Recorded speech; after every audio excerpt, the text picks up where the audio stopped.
Assalamualaikum warahmatullahi wabarakatuh. Alhamdulillahirrahmanirrahim. Wassalatu wassalamu ala asrafil anbiya wal mursalin Sayyidina Maulana Muhammadin wa ala alihi wa sahbihi ajma'in, amma ba'd. Apa kabar teman-teman semua? Semoga dalam keadaan sehat walafiat, amin ya rabbal alamin. Perkenalkan, nama saya Melda Tunasana, nomor induk mahasiswa 230104010008, program studi komunikasi dan penyiaran Islam dari Fakultas Dakwah dan Ilmu Komunikasi. Baiklah, pada kesempatan kali ini saya akan membawakan sebuah video dalam bentuk mapping dalam rangka menyelesaikan tugas final tes mata kuliah ilmu dakwah yang diampu oleh Ibu Rizkiatul Hasanah, Esos Emsos, dosen pengampu mata kuliah ilmu dakwah. Baiklah, langsung masuk ke materi yang akan dibahas dalam mapping kali ini. Yang pertama, landasan ontologis, epistemologis, dan aksiologis dakwah, relasi ilmu dakwah dengan ilmu lain, paradigma ilmu dakwah, macam model pendekatan media dan metode dakwah, problematika dakwah masa kini, faktor hidayah dalam dakwah, efek dakwah dan tahap-tahap perubahan perilaku mad'u. Baik, kita masuk ke pembahasan pertama, yaitu landasan ontologis, epistemologis, dan aksiologis dakwah, membahas pengertian, hubungan, dan tujuan. Pengertian: kata ontologi merupakan bahasa dari Yunani to, on, hei, ontosa, dibahasakan dalam bahasa Indonesia yaitu ada, itu, ada. Ontologi adalah cabang teori esensi yang berbicara tentang sifat, keberadaan, dan bisa dibuktikan.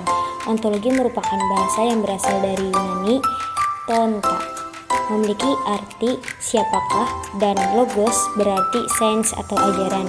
Di sisi lain, dalam pandangan Herman Swardi, ontologi adalah cabang bakal adanya pengetahuan atau sebagai landasan pada keberlangsungan pengetahuan dengan kategori substansi.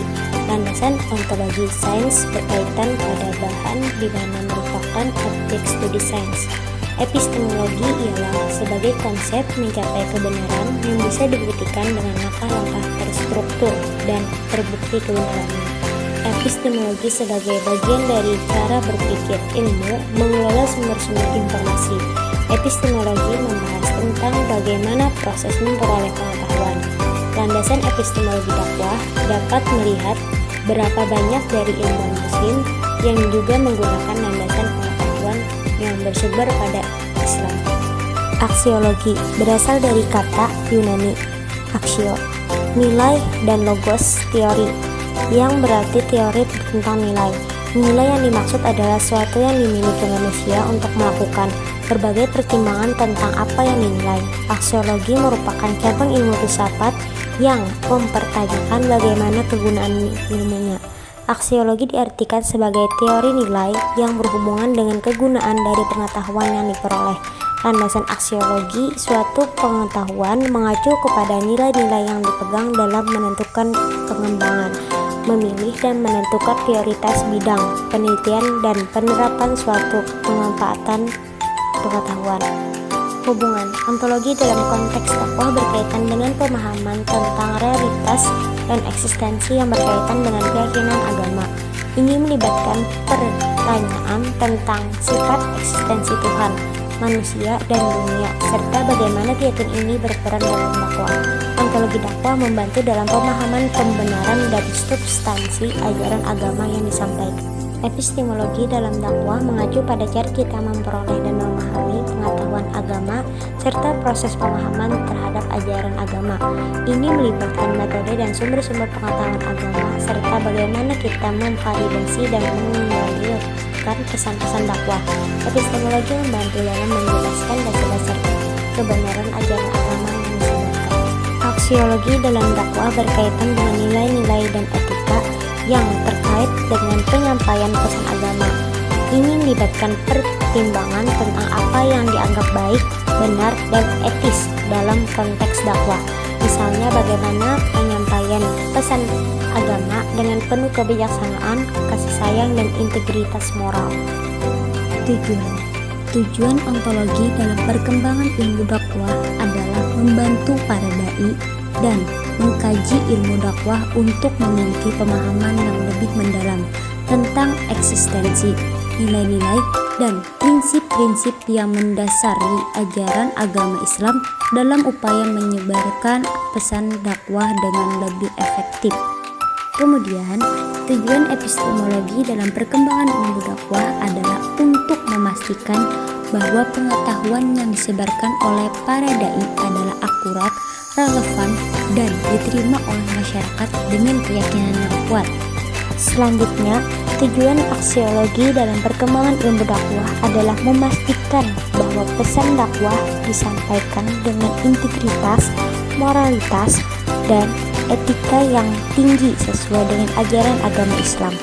Ini membantu membangun kepercayaan masyarakat terhadap para dai dan menjadikan dakwah sebagai upaya yang bermartabat dan bernilai. Baik, materi berikutnya yaitu relasi ilmu dakwah dengan ilmu lain. Pembahasannya signifikan dakwah, ilmu yang berkaitan dengan dakwah. Pembahasan pertama, signifikan dakwah. Dalam konteks ilmu dakwah, pengertian signifikan ilmu mengacu pada kontribusi yang substansial dan positif yang dimiliki oleh ilmu tersebut dalam penyebaran pemahaman dan penerapan ajaran agama Islam. Secara terperinci, signifikan ilmu dakwah dapat dijabarkan sebagai berikut.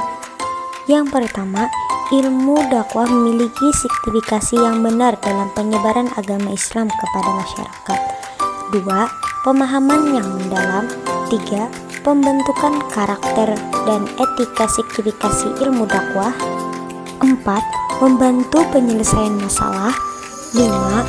Pemberdayaan masyarakat. 6. Peran dalam dialog antar agama. Dengan demikian, pengertian signifikan ilmu dakwah secara terperinci menekankan peran pentingnya dalam penyebaran dan pemahaman ajaran Islam, pembentukan karakter, serta pemberdayaan masyarakat untuk mencapai kesejahteraan spiritual dan sosial. Pembahasan kedua yaitu ilmu yang berkaitan dengan dakwah. Suatu ilmu selalu berhubungan atau bahkan saling membutuhkan satu sama lain untuk menerangkan objek kajiannya. Ia tidak bisa berkembang tanpa bekerjasama dengan ilmu lainnya. Ilmu dakwah juga mengalami hal yang demikian. Ilmu dakwah selalu objek studi formalnya. Yang pertama, ilmu dakwah dan ilmu agama Islam. 2. Ilmu dakwah dan ilmu sosial politik. Yang ketiga, ilmu dakwah dan ilmu normatif dan metodologis.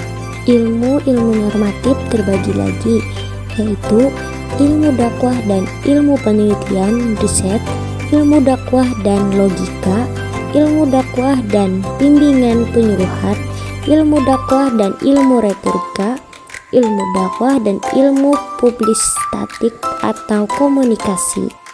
Materi ketiga yaitu paradigma ilmu dakwah, yang akan kita bahas mengenai pengertian paradigma dan teori sistem dan proses dakwah. Masuk ke pembahasan yang pertama, pengertian paradigma. Paradigma adalah cara pandang seseorang terhadap sesuatu yang mempengaruhinya dalam berpikir. Paradigma memiliki fungsi sebagai dasar seseorang untuk berinteraksi dengan lingkungannya. Paradigma ilmu dakwah (PID) merupakan suatu pandangan yang mendasar tentang apa yang menjadi pokok persoalan subjek matter dalam ilmu dakwah. PID melambangkan kejelasan isi ilmu dakwah. Sistem umum paradigma ilmu dakwah terdiri dari 5 unsur. Yang pertama, dimensi Islam. 2. Komunikasi. 3. Penerima pesan. 4. Tujuan dakwah. 5. Evaluasi dakwah. Pembahasan yang kedua, teori sistem dan proses dakwah. Sistem menurut arti dekat yaitu suatu kelompok atau unsur-unsur yang saling berkaitan yang membentuk suatu kesatuan yang kolektif. Maksud sistem di sini adalah suatu rangkaian kegiatan yang saling sambung menyambung, saling berkaitan, menjelmakan urutan yang logis dan tetap terikat pada ikatan suatu hubungan yang mana masing-masing kegiatan dalam rangkaian secara menyeluruh. Sistem dakwah terbentuk dari beberapa subsistem yang merupakan komponen-komponen yang lebih kecil dan merupakan bagian dari sistem dakwah. Komponen dari dakwah tersebut tidak lain adalah unsur-unsur dakwah itu sendiri, yaitu dai, subjek dakwah, mad'u, mitra dakwah, maddah, materi dakwah, wasilah, media, metode, tariqah, dan atsar, efek dakwah. Keseluruhan dari subsistem dakwah ini merupakan satu kesatuan yang sangat terkait satu dengan yang lainnya. Komponen utama dalam teori ini meliputi 1. Tujuan dakwah, 2. Metode dakwah, 3. Sasaran dakwah, 4. Strategi dakwah, dan yang terakhir evaluasi atau perbaiki. Lanjut, materi keempat, macam, model, pendekatan, media, dan metode dakwah. Pembahasannya yaitu macam, model, pendekatan, dan media serta metode. Pembahasan berikutnya, macam-macam dakwah dan model dakwah. Macam-macam dakwah terbagi menenam, yaitu dakwah fardiyah, dakwah amlah, dakwah bil lisan, dakwah bil hal, dakwah at-tadwid, dan terakhir dakwah bil hikmah. Berikutnya pendekatan, media, dan metode dakwah. Pembahasannya lanjut, pendekatan dakwah terbagi 4, yaitu pendekatan sosial, dakwah bil hal, 2. Pendekatan pendidikan, 3. Pendekatan budaya, dan yang terakhir keempat, pendekatan politik. Kemudian media dakwah terbagi 4, ada tulisan, lisan, budaya, dan audio visual. Yang terakhir, metode dakwah ada 3, metode dakwah bil hikmah, metode dakwah mau'izah hasanah, dan metode dakwah mujadalah. Baik, kita masuk ke materi yang kelima, yaitu problematika dakwah masa kini. Adapun yang akan dibahas terkait problematika dai, mad'u, maddah pada masa kini. Problematika dai. Problem yang muncul dalam dakwah dapat menjadi tantangan bagi dai. Beberapa permasalahan tersebut antara lain keterbatasan pengetahuan dan pemahaman, keterbatasan keterampilan komunikasi, tantangan teknologi, tantangan finansial, tantangan keterbatasan waktu, tantangan penerimaan dan respon audiens. Dalam menghadapi permasalahan ini, dai perlu terus meningkatkan pengetahuan, keterampilan, dan kemampuan mereka melalui pembelajaran dan penelitian yang berkelanjutan. Peran dai dalam mengatasi problem dakwah masa kini. Beberapa perannya tersebut antara lain meningkatkan pengetahuan dan pemahaman, mengembangkan keterampilan komunikasi, memanfaatkan teknologi dan media sosial, kolaborasi dengan mitra dakwah, membangun jaringan dan kemitraan, memanfaatkan sumber daya finansial. Melalui peran ini, seorang dai dapat mengatasi permasalahan dakwah masa kini terkait sumber daya dengan lebih efektif. Masuk pembahasan berikutnya, yaitu problematika mad'u. Problematika mad'u yaitu perbedaan bahasa dan budaya, gangguan distorsi komunikasi, tantangan teknologi, emosi dan sikap mendengar informasi yang berlebihan, dan tantangan non-verbal. Pemahaman dan kesadaran waktu adalah faktor penting dalam menerima dan mengimplementasikan pendapat. Oleh karena itu, para dai perlu berusaha untuk membangun pemahaman dan kesadaran yang baik melalui komunikasi yang efektif dan pendekatan yang relevan. Problematika maddah. Materi dakwah yang disampaikan pada umumnya adalah bersifat pengulangan atau quiz, sehingga menimbulkan kejenuhan bagi masyarakat dan jarang sekali menyinggung kemajuan iptek dalam rangka menunjang peningkatan dalam berdakwah. Maka hendaknya materi dakwah tentang masa kini berisikan konten atau pesan dakwah yang relevan dengan isu-isu dan tantangan yang dihadapi oleh masyarakat saat ini. Untuk memakai materi berdakwah pada masa kini, ada beberapa langkah yang dapat digunakan sebagai berikut. 1. Menggunakan media-media modern. 2. Menyadarkan pada hikmah dan pengajaran yang baik. 3. Mengintegrasikan dengan kegiatan sehari-hari. 4. Meningkatkan pemahaman harkat dan martabat manusia. 5. Mengembangkan kerjasama antara generasi. Dan yang terakhir, ke-6, mengadaptasi strategi dakwah. Dan tidak terasa kita masuk ke materi yang ke-6, yaitu faktor hidayah dalam dakwah. Membahas tentang pengertian macam-macam hidayah dalam kasus konversi agama. Dan yang terakhir, hidayah dan ikhtiar. Masuk ke pembahasan yang pertama, yaitu pengertian hidayah. Menurut istilah leksikal, hidayah berasal dari kata hada yang artinya petunjuk atau bimbingan atau pimpinan. Tetapi pengertian secara luasnya ialah petunjuk yang dikaruniakan Allah kepada makhluknya. Apabila ditelusuri dalam Kamus Besar Bahasa Indonesia KBBI, bahwa pengertian hidayah adalah petunjuk atau bimbingan dari Allah Subhanahu wa Ta'ala. Akan tetapi tidak semua manusia mau ditunjukkan oleh Allah. Hal ini terlihat tidak semua manusia mau mempelajari Al-Quran, padahal petunjuk Allah itu ada di dalam Al-Quran. Kemudian masuk ke pembahasan macam-macam hidayah.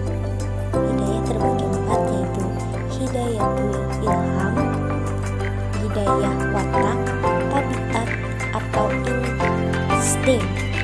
Kemudian hidayatul hawas, hidayah indra, hidayatul akli, hidayah akal, dan yang terakhir hidayatul dini, hidayah agama.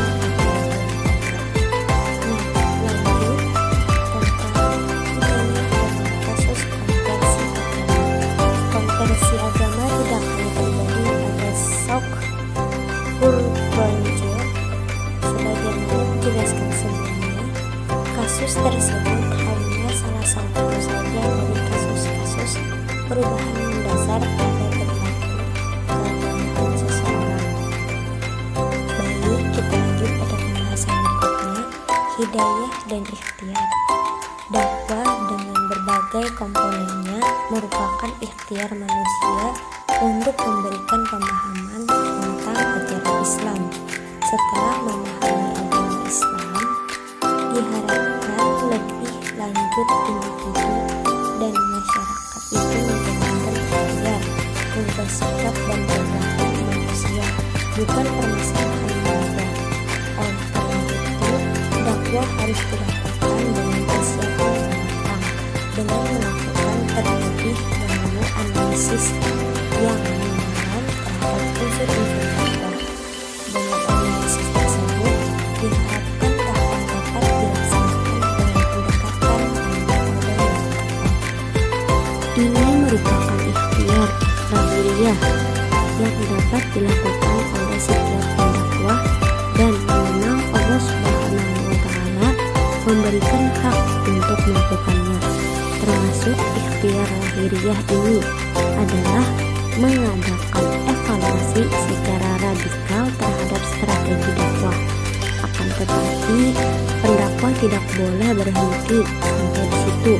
Ia harus melakukan ikhtiar batiniah berupa doa agar Allah Subhanahu wa Ta'ala menganugerahkan kepada mitra dakwah hidayah kelima, yaitu hidayah al-taufiq, sehingga pemahamannya tentang Islam mengantarkannya pada perubahan sikap dan perilaku berdasarkan syariat Islam dalam kehidupannya. Nah, ini dia kita masuk ke materi yang terakhir, yaitu efek dakwah, dan tahap-tahap perubahan perilaku mad'u.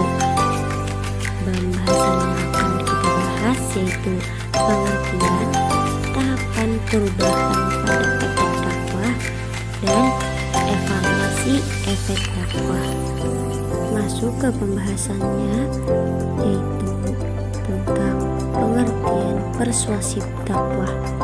Persuasif diambil dari istilah kata lain persuasio, memiliki kata kerja persuader yang berarti mendidik, mengajak, atau merayu.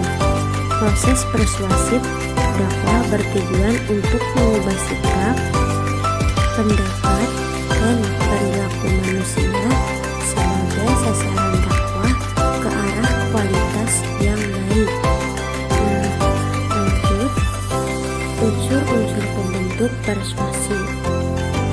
Unsur-unsur pembentuk persuasi dakwah dibagi tiga, yaitu yang pertama kita bahas tentang dai personal.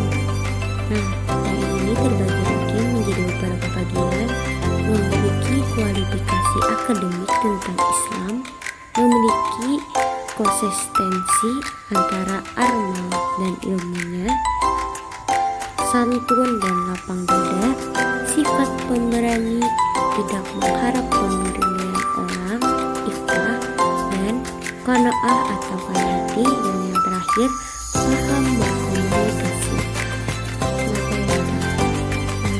Jadi dalam berdakwah itu memang ada beberapa materi yang akan disampaikan, yaitu pada pokoknya mengandung 3 prinsip, yaitu akidah, syariat, dan akhlak. Nah, kemudian kita sampai pada pembahasan tahapan perubahan dan efek dakwah. Di sini efek dakwah terbagi tiga, yaitu efek kognitif, efek afektif, dan efek behavioral. Lanjut, pembahasan berikutnya yaitu evaluasi efek dakwah. Dalam evaluasi efek dakwah ada beberapa hal, yaitu perubahan pengetahuan, perubahan sikap, perubahan perilaku, partisipasi dalam kegiatan keagamaan, pengaruh sosial, umpan balik masyarakat, penggunaan media, dan kualitas komunikasi. Evaluasi efek dakwah perlu bersifat holistik dan melibatkan keterlibatan langsung dengan komunitas untuk mendapatkan pemahaman yang lebih mendalam tentang dampak yang dihasilkan. Nah, itulah tadi penjelasan materi dari ketujuh materi yang saya jelaskan. Semoga bisa dipahami dengan baik ya teman-teman.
Sudah tidak terasa kita berada di penghujung video saya pada kali ini dalam rangka menyelesaikan tugas final tes mata kuliah ilmu dakwah.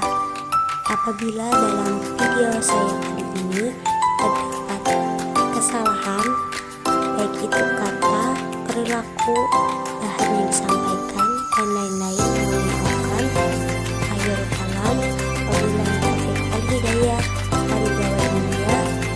Wassalamualaikum